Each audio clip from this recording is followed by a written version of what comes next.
Hello mga ka-design, ayan may ano po ako sa inyo, may share pong magandang balita kung paano ba malaman ang inyong page or profile na healthy or unhealthy. Ayan, ang una po ay pupunta po kayo dito sa ating professional dashboard. Ayan, professional dashboard guys, and scroll lamang po natin, makikita po dyan yung page recommendation. Again, page recommendation guys, ayan, pagka-click nyo po sa page recommendation, makikita po ninyo yung mga stars, ayan, sa taas.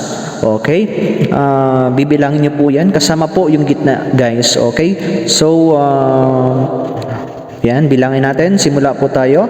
1, 2, 3, 4, 5, 6, 7, 8. Oh, 8 po dapat ang stars. Ayan, okay. Ano ba ang ibig sabihin po ng 8 stars? Ayan, 8 stars. Okay.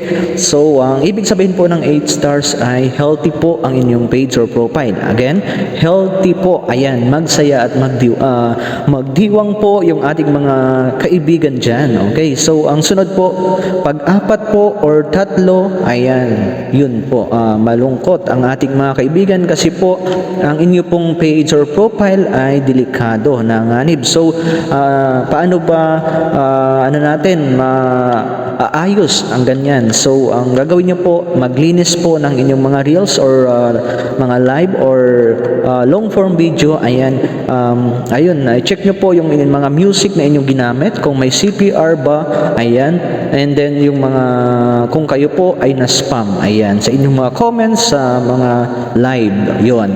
And sana po ay may natutunan kayong sa aking mabilisang ayan, balita, ayan, okay, sa ating mga kaibigan guys, ayan, sana ay may natutunan kayo ng konti, okay, and yun lamang for today's video, and God bless.